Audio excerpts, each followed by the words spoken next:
Полтретьего? Значит, 3:15 я могу пить чай, обсудить любые проблемы. 3:15. Так-то надо записывать на охрану. Ну надо обязательно. 3:15, все. Пикет час длится. Значит, меня зовут Виктор Егоров. Последние 8 лет я в основном занимаюсь писательским трудом. Пишу повести, рассказы. В основном они документальные или очень реалистичные, предельно реалистичные. Документальная повесть, допустим, «Люди войны», документальная повесть. Документальная – это о Донбассе. Документальная повесть «Прощай, война» – это тоже о Донбассе. Документальную хочу я и написать легенду, документальную легенду, пусть так звучит, и о моем участии вот в этом походе Александра Габышева. Да.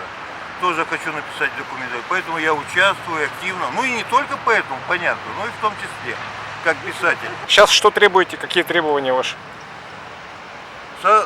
Основные требования, конечно, прекратить преследование, в том числе по линии психиатрии. Преследование.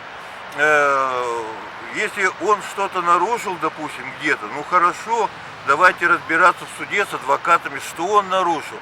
Но человека признавать, человека с идеями, со своим взглядом на мир, со своим взглядом на планету Земля, на человечество, на цивилизацию, с идеями человека, то есть с мыслями человека, объявлять его в том числе и с помощью психиатрии невменяемым и более того добиваться, чтобы поместить его на принудительное лечение, я считаю это преступление властей, нынешних властей России. Нельзя, таких людей надо беречь, и если им нужна помощь, помогать, потому что они заботятся о великом, в принципе, они заботятся о всех нас, о человечестве, о планете, о народе, о якутском народе заботятся. Я в отряде с 25 июля прошел пешком более 600 километров вместе с Александром Габышевым. Ночевал, как все, в поле, в палатке. 19 сентября поход Александра Габышева был прерван. Я вернулся в Тюмень. Но после того, как Александр Габышев обратился недавно, совсем более недели назад, да, обратился к членам отряда и объявил сбор в Якутске. Я дал согласие, мы созвонились, я сказал, прилетаю, и я прилетел. Ну, в Якутске я первый раз. Очень рад, что хорошая погода, город мне нравится. Я еще раз подчеркиваю, он очень похож на Тюмень почему-то. Есть стилистика некоторая, вот, допустим, вот этот куб с обостренной вершиной, с острой вершиной, четырехгранник, у нас рядом с правительством тоже есть такой, понимаете, вот какая-то и памятник, у нас один в один стоит такой же памятник, только у нас он считается каким-то самым высоким, что ли. Если в Улан-Удэ самая большая голова Ленина, вот, то в Тюмени самый большой памятник Ленина.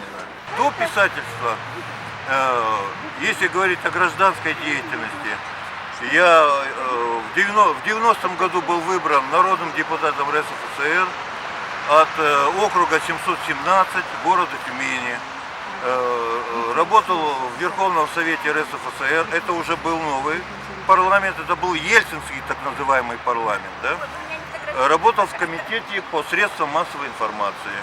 Закон о СМИ, который сейчас действует и которого придерживаются нынешние журналисты, он все еще действует. Он разработан той группой экспертов и депутатов, в которой я и работал. То есть это мой родной закон. Я его стараюсь соблюдать, не нарушать. И чего и рекомендую, конечно, и всем журналистам и гражданам России.